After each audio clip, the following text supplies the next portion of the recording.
I'm going to start talking about the last 7 years and what they've taught me and what I'm going to be taking into the next 7 years. If you don't know that there is a 7 year theory where every 7 years you kind of rejuvenate and become reborn as like a new version of yourself. I am gonna say that I have kind of become refreshed and kind of a little bit reborn. I wouldn't say that I'm like reborn. I'm like I would say that I've changed and I've become a new person. And looking back on the last 7 years, it's clear to see why. We're going to start with 2019. What did 2019 teach me? I don't remember. I'm going to be real. I don't really remember 2019 all that much. Probably because I was just spending a lot of it disassociating and recovering from living in a very toxic household situation that I was finally out of, and I was free and able to do what I wanted. And I started at my new university, my new college, um, and had a very lovely, great time. And it was great. I was offered an unconditional place at the college for a foundation course to work up to being able to do my bachelor's degree. I have a degree in acting. I don't have a bachelor's. I will go into the reasons why in a minute. But I started at the college, I think, or I was at the college at that point. I had been there, I think, about a year, and I met people that were lovely, and I don't think I really talked with many of them anymore. I think I talked to like maybe one or two, like now and again. For like birthdays and stuff, we send like happy birthday or Merry Christmas or whatever. But I was very depressed and very damaged and very not confident, and because my confidence was knocked quite a bit whilst living in the house I'd lived in before, um, I was very unhappy. I wasn't a happy camper. I was very single, very sad, very depressed, very much putting weight on because I was comfort eating. Because I was malnourished when I first moved in with my mother and was very, very, very skinny, and I hadn't been eating enough. Basically, I had issues with eating. It wasn't. I still do. I will put it out there. They haven't gone away. They've just improved a little over the past few years, but I was still had like a few issues with eating. So 2019 didn't. I don't remember it teaching me much. I was surviving 2019 essentially and just getting through it. 2020, on the other hand, started the year off pretty good. Came back from the Christmas holidays, got back to college. It snowed.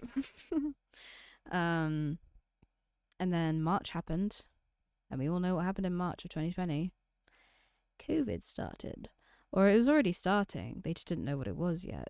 COVID started to spread, and it was rampant. I had a friend who lost, I think, 3 family members in the space of like 2 weeks because of COVID. And so if anybody ever tells me that COVID was a hoax, I'll just turn around to them and go, well, my friend had 3 people who were in her family who passed away at the same time, like within 2 weeks of each other because of COVID. And one of them went in with just a broken arm and never came out again. Year of resilience. The year where I literally spent majority of it inside, not able to do fuck all. I was inside the house, never left. I was just in there. The only place we'd go is to the corner shop to get like bits and pieces in between grocery deliveries. And that was it, really. We couldn't really do anything else. So 2020, year of resilience.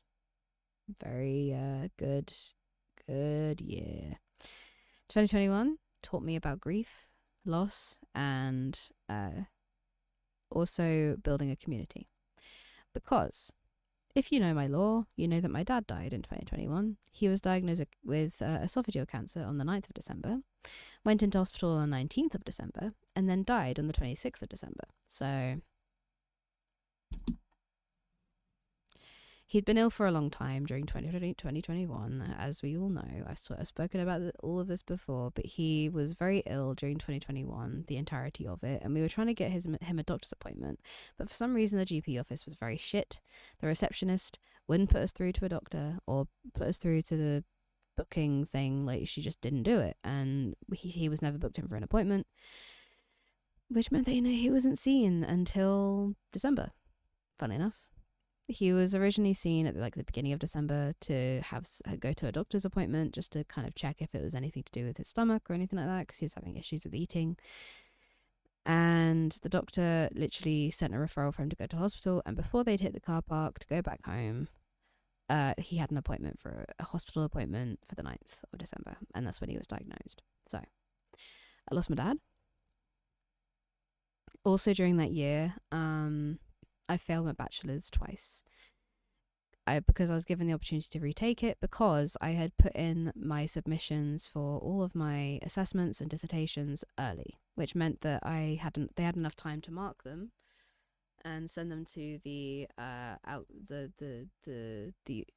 exterior people who mark shit.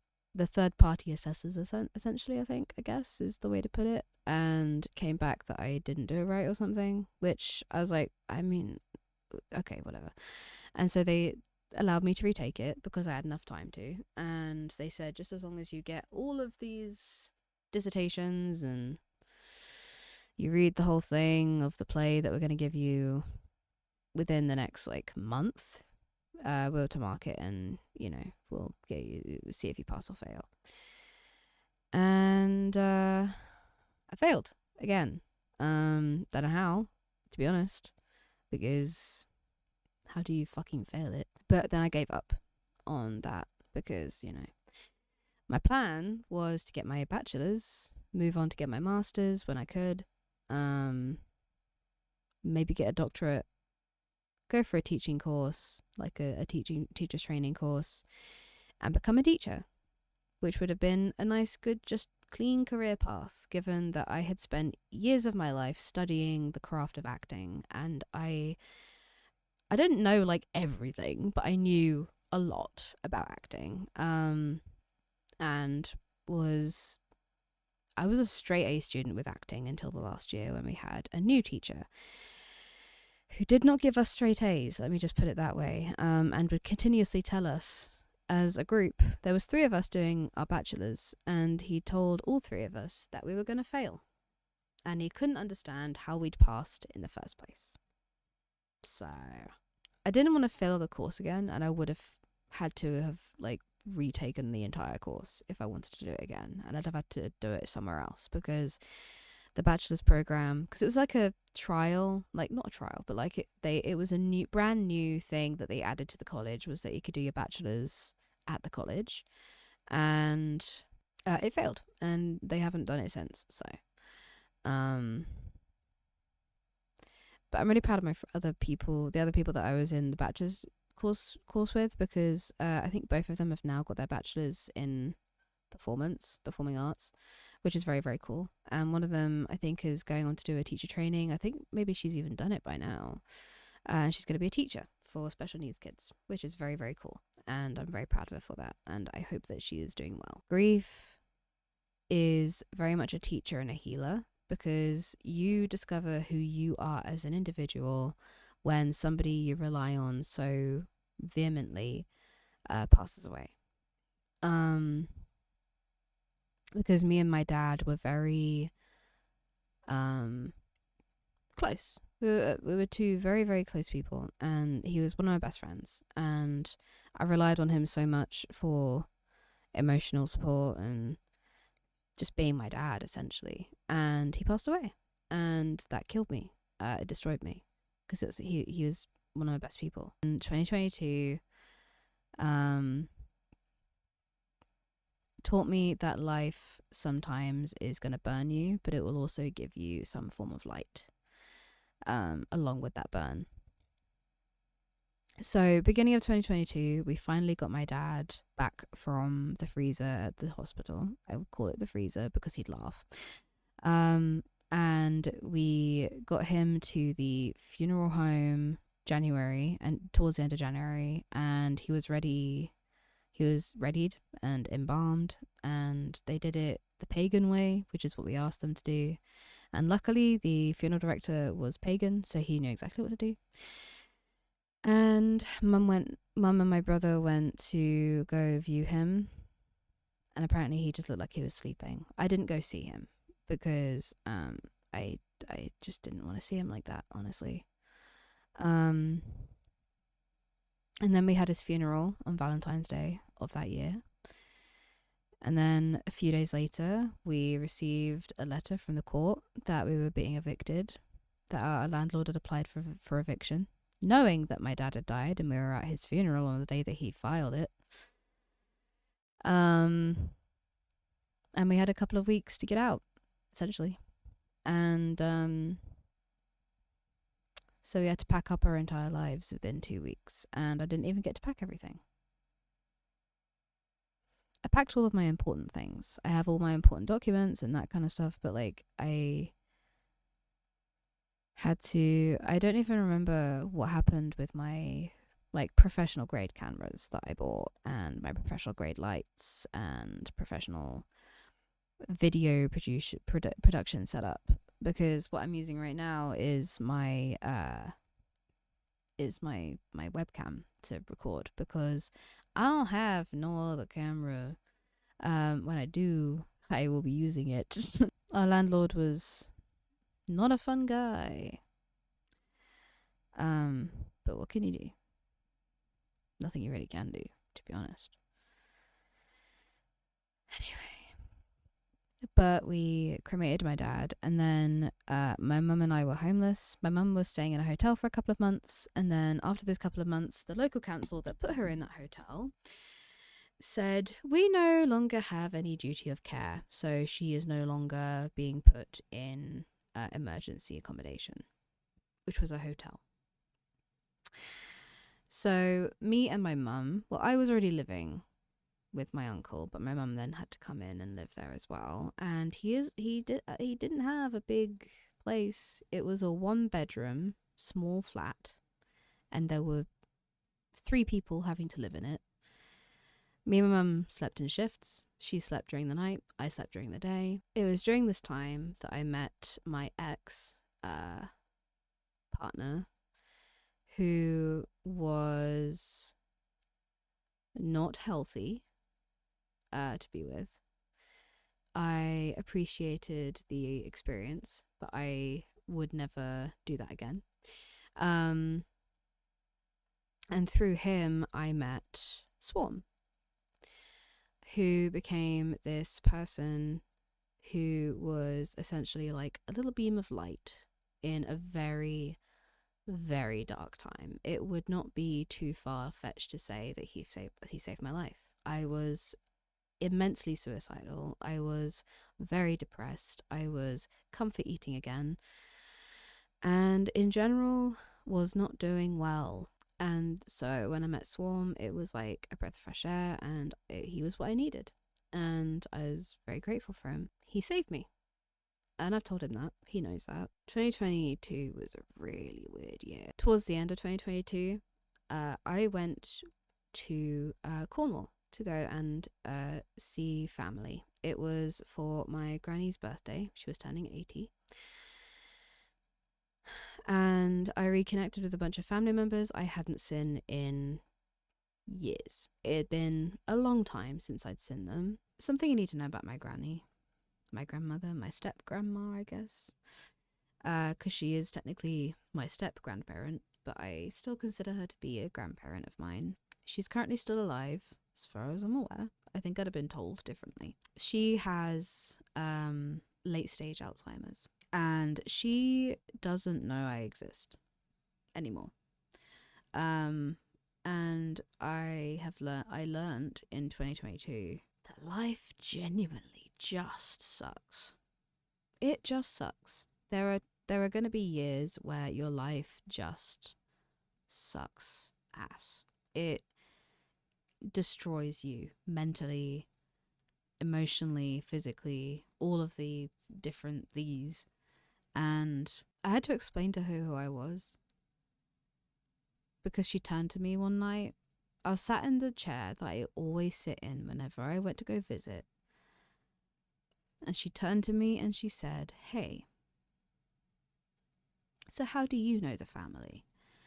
And I just looked across at my stepmom, and my stepmom looked at me, and we just kind of looked at each other, and I looked at her and I said, I'm your daughter's stepdaughter. She married my father, my biological dad. And she said, oh, well, nice to meet you. I said, yeah, Granny. And then she turned back and started having the conversation, started up a conversation again with my stepmom. And I had to leave the room because we were in the house that my granny has lived in for, I don't even know how long. It's been years that she's, like decades, she's lived in that house. And all of my school summer holidays were spent at her house in Cornwall, baking scones, going to the beach, walking their dog with Grandpa, going to all the sites, going to Roskilly's, just in general, having a whale of a time. And yes, she could be harsh and very brazen, but she clearly loved me, and I knew it because she'd tell me a lot that she loved me and that she was happy I was there. When I was a kid, whenever we went to go and visit, she'd give us the biggest hug. She'd say, how was your journey? Do you need something to eat? Do you need to go have a nap? Like, what do you need? She was the best grandmother. I don't have any other grandparents. All of my other grandparents have passed away, whether it be from cancer or other health issues. They've all passed away now, including my step grandmother's husband, my grandpa. He passed away from cancer back in 2018, I believe. And I miss him a lot.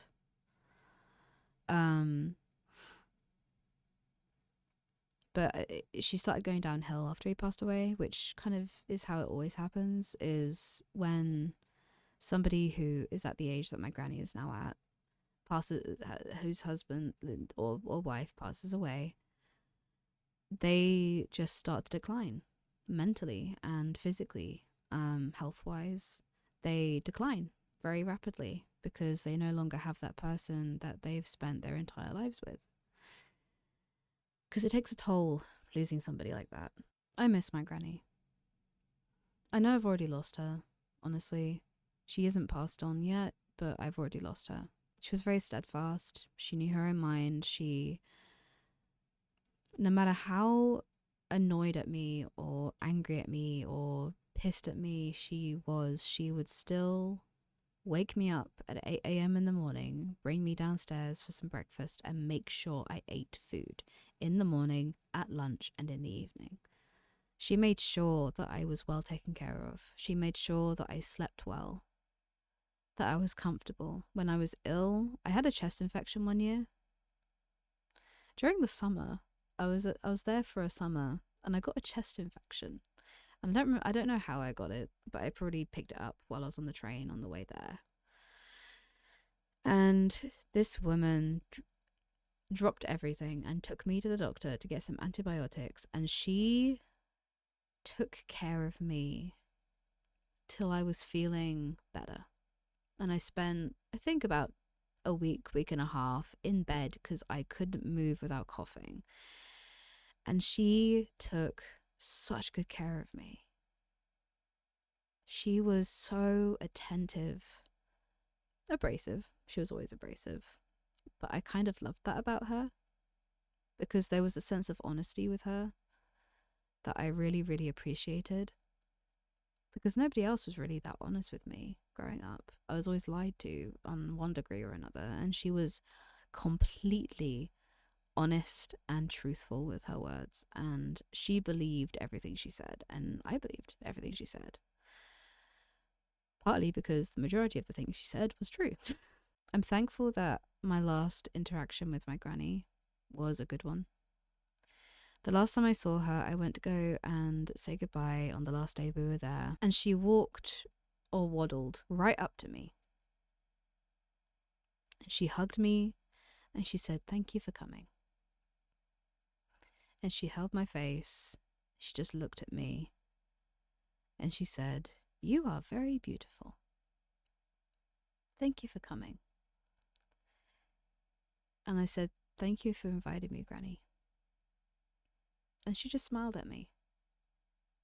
For just a moment, she had a little bit of clarity to understand that she was, in fact, my grandparent, and that she did, in fact, know me to a certain degree, to a certain level.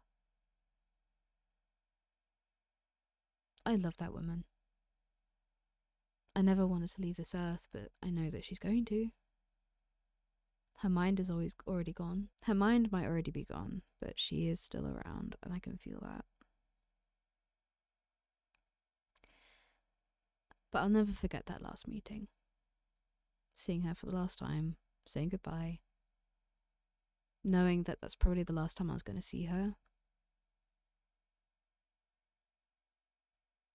Because I knew what was coming. I knew what was going to happen next. Which leads me on to 2023.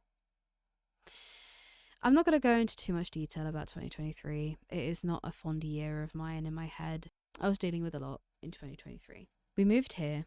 Moving to a new place for me, especially with my autism, really it doesn't irk me, it doesn't make me upset, it doesn't make me angry, nothing like that. It's more just, it puts a spanner in my usual routine.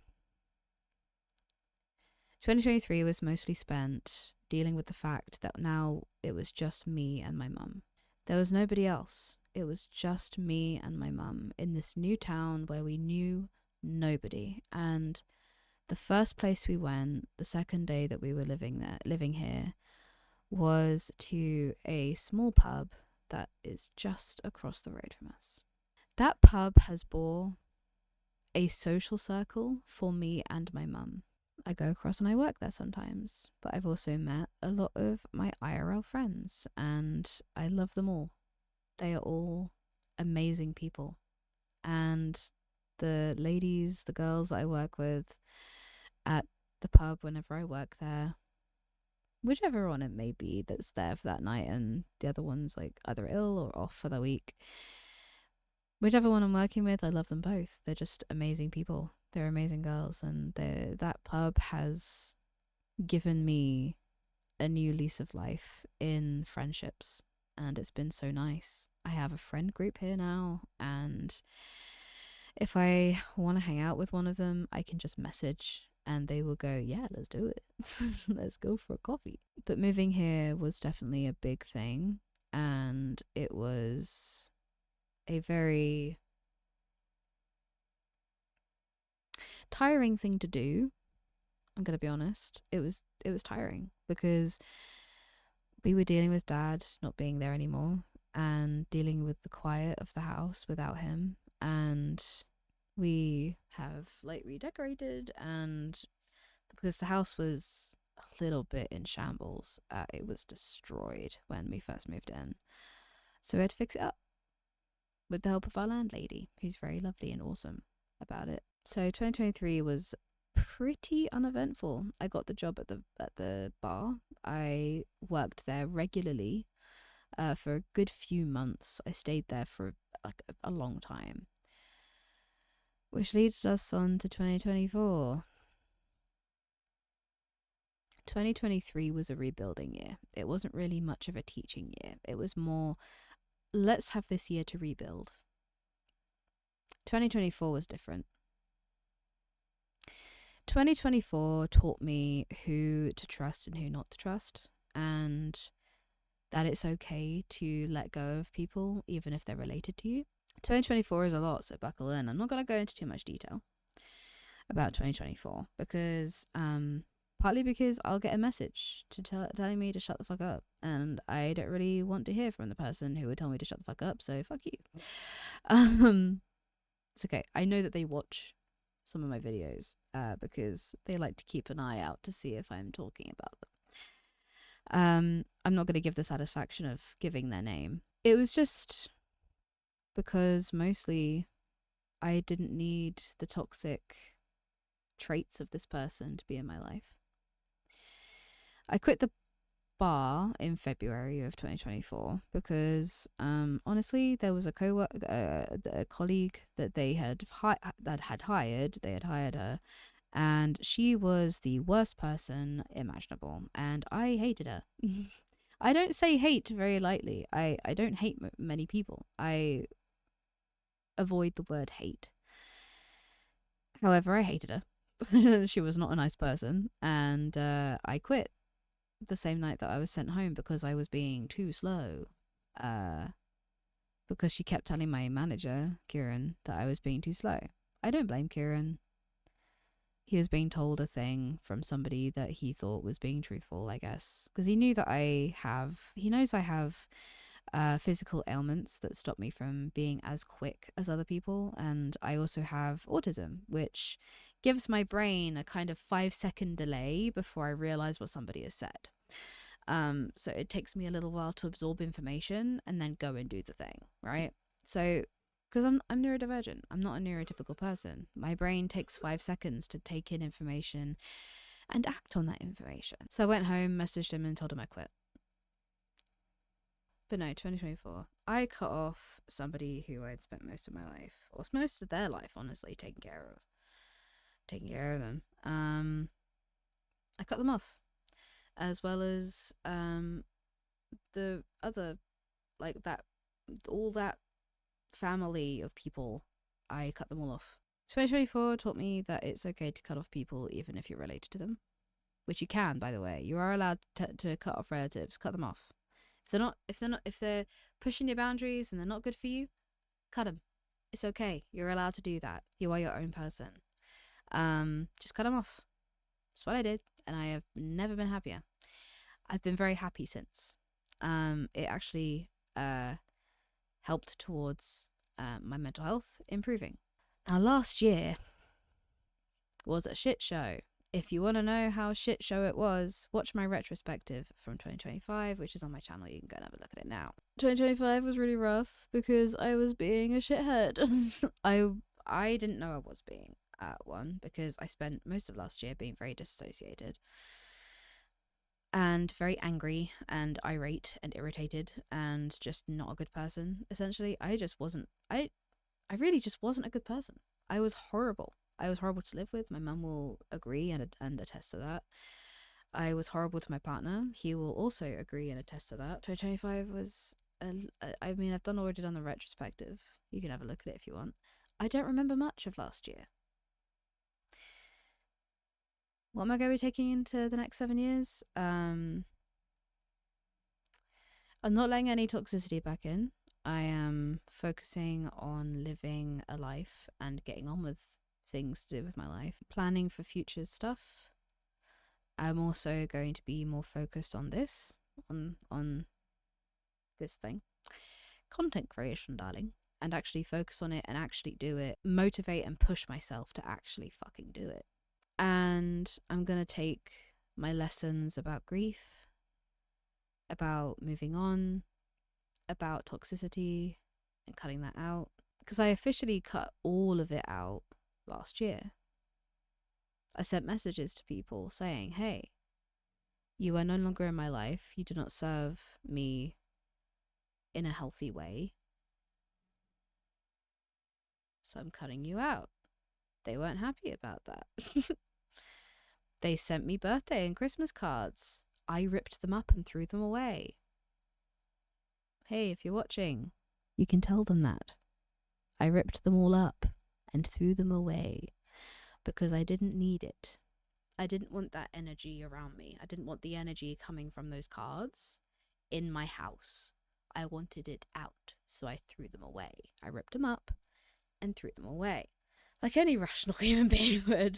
I know that probably sounds really dramatic to do, but honestly, it felt really good. And I was a lot happier afterwards. I just looked at them, just felt this fucking sizzling anger, ripped them up, and chucked them in the bin. So, it helped, not gonna lie, it did it helped a lot. But this next 7-year journey, I don't know what's going to happen.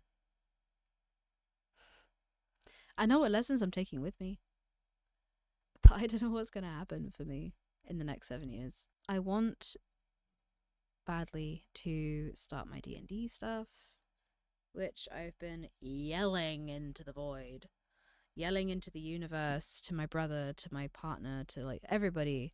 Hey, let's do D&D shit. Please. I am desperate. My skin is practically itching because I have withdrawals from fucking D&D. I've subscribed to the Just Roll With It Patreon because they did a series called Apotheosis about Godslayers. If you haven't watched it, you should probably go watch it. It's very awesome, and I'm watching it again currently. I'm rewatching it. I binged it over like 2 or 3 days, and then I'm rewatching it again because I love it so much.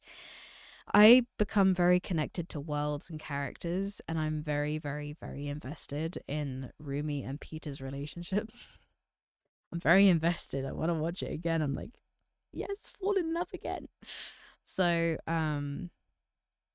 plus I love Grizz and Bisley, and I love Condi, and I love Slime, and I also love Milo. She unfortunately was not in Apotheosis, but I love all my boys, and I say my boys because, I mean, everybody knows what I mean when I say I love my boys. It's my lads, it's my boys that I watch consistently and absolutely adore. I think they're great. They're just amazing. I think they're awesome. They're just amazing people. They're awesome human beings, and I'm very proud of them. They're doing really well. I don't know them personally, obviously, duh. Like, I don't know that, trust me. I just say my boys because it's easier, and I mean, like, I love Slime, Condi, Grizz, and Biz. It's just easier to say my boys. And Milo, obviously. Milo is the queen. I love her. But I'm just very I'm very looking forward to having a good 7 years, whatever that may be. Honestly, I just am loving life. I am mentally the most stable I've ever been in my life, and I am the most clear-headed I've ever been, and I'm excited about the future and see where what comes of it and where it goes. I'm just very excited about what the future may hold. By next year, I could be changing my tune for the retrospective of this year, but I don't know yet. It's only been a few days into the new year, so we'll figure it out together. Let's find out. Let's see the next 7 years, shall we? You're gonna be along for the journey with me. Any important situations or things that happen, you probably won't hear about because I won't be talking about my personal life. This is the most in-depth you're going to get for my personal life. If you want to join my Discord server link is in my About section on YouTube. It's also in my About section on Twitch, which is also linked down below if you want to go follow that, because that will be a lot more active this year. I promise I will be a lot more active on there this year. Subscribe down below. All my friends' Twitch links are in the description. Like the video, subscribe, all that fun stuff, and I will see you in the next one. Be good, support people, and I'll see you guys later. Bye.